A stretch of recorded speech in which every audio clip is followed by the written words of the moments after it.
If you don't know what you're doing, you don't know where you are, and you don't know where you're going. And if you're in a place where you don't know where you are or where you're going, you're in danger. Because that's unmapped territory, and God only knows what lurks in unmapped territory.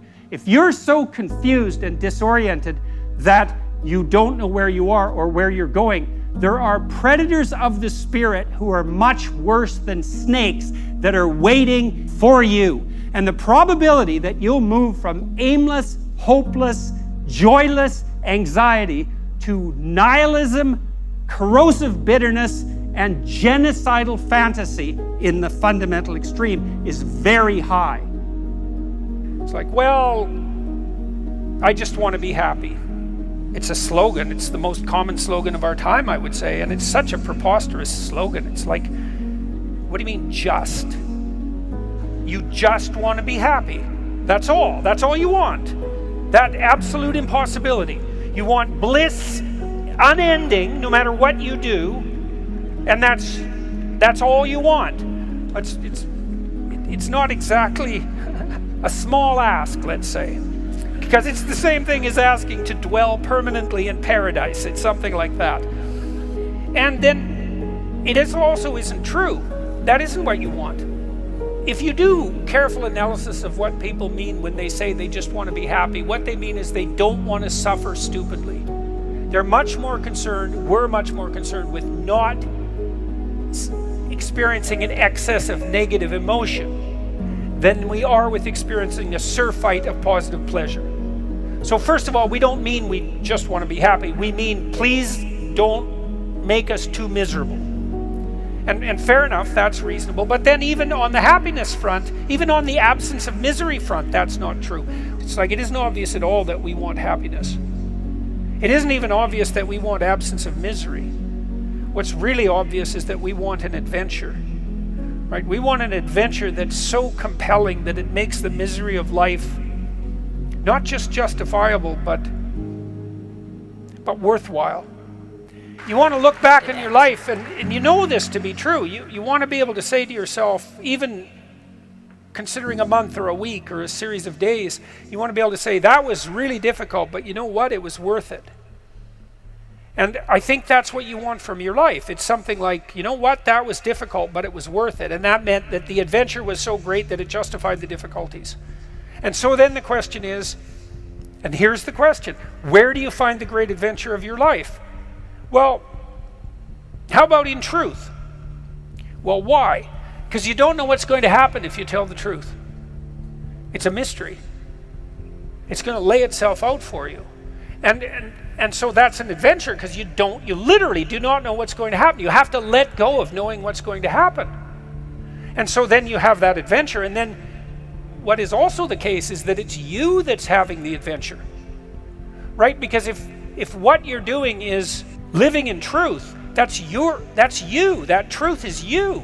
And so that means that whatever happens when you tell the truth is your adventure. And then you think, well, I'm using deception. It's like, well, maybe you are, but maybe deception is using you. And then maybe it's the spirit of deception that's having the adventure of your life. And then you might ask yourself, well, why are you so miserable and unhappy? And the answer would be, well, the spirit of deception is having the adventure of your life. You're not even there. Because if you're not living in truth, you're not there. Obviously, what's there is the spirit of deception. And you might think that's your deception, but I would be very careful about thinking that, because there have been centuries of meditation on the nature of the spirit of deception. And the answer isn't that the spirit of deception is you. The answer is that the spirit of deception is something that possesses you, convinces you that it's you. And that's not something you want to fall into the clutches of. The world is founded on a sacrifice, right? And that's what the crucifix represents. And European towns were built around a church, and the church was built around an altar, and the altar was built around the idea of sacrifice. So the sacrifice, the proper sacrifice, is at the center of the community. That's what that idea means. Now you might ask, well, what's the proper sacrifice? And the answer is something like the voluntary willingness to bear your cross. And then you might say, well, what is your cross? And the answer to that is, well, that's the catastrophe of your life, right? That's the fact you'll be betrayed, the fact that you're going to die, the fact that you're going to be in pain, the fact that your loved ones will see you suffer, the fact that the mob will come after you, the fact that criminals might be preferred to you, etc. It's all the potential catastrophes of your life. And then the sacrifice is the idea that you have to let your, what would you say? You have to let your narrow ego go enough so that you pick all that up voluntarily, all of that. And then that transforms it. And I think that's literally true. I think that's what all the psychological evidence points to, is that if you adopt a stance of voluntary challenge, even in relationship to tragedy and malevolence, that's the pathway to transcendence. Do you have something to say that you're not saying? If you do, then it's your fault. This is your fault. It's your problem. And you might say, well, I'm too afraid to talk. It's like, fair enough. How afraid are you not to talk?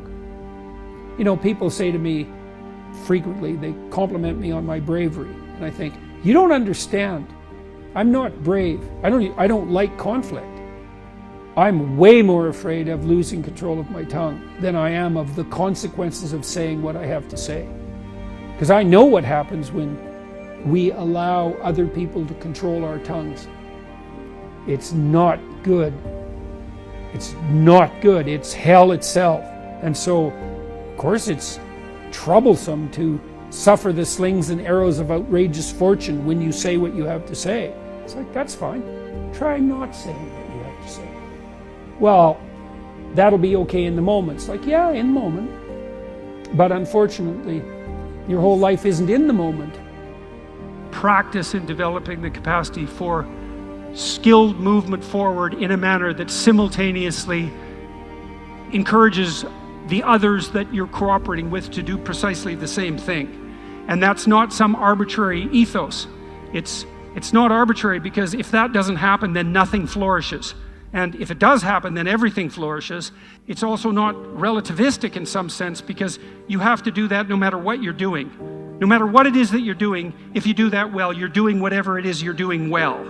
In fact, that's really in some sense how you would define well. If you give up enough psychologically, you'll cut your losses in actuality. And of course, that's sort of what thought's for, is right, so that you can get yourself straight. You can give it up in abstraction, so you don't act out the pathology, and then nothing dies in actuality. But that still means you have something to give up. You want to initiate a process of active engagement with the dragon that burned you, fundamentally. The psychophysiological pattern of active engagement is the opposite to the psychophysiological pattern of involuntary stress. And so if you can practice embodying that voluntary confrontation, then that stance can come to dominate. And that's the stance you want to dominate, because that moves you forward voluntarily into the world. And that, in all probability, that will work. I want to be free to do what I want. Okay, well, hang on a sec. Which I are you talking about there? Are you talking about the mature I that sees next week and next month and next year and 10 years out, and that takes the community into account? Or are you talking about the impulsive, hedonistic, self-serving, narrow I that just wants exactly what it wants right now? And what makes you think that when you make a case for that hedonism, that you're not just falling under the sway of an impulsive, short-sighted demon, so to speak? If you look at music, for example, music operates by very sophisticated rules. And so it's ordered and constrained. But out of that system of rules comes an almost infinite array of possibility. And so, we have this sense, I think it derives from Rousseau, that any constraint of order is a limit on freedom, when what we should be hypothesizing is that with the optimal set of principles, you get the maximally desirable freedom. And it's not freedom from everything, and it's not freedom to do anything. It's certainly not a narrow hedonistic freedom, because that backfires on you like the next day.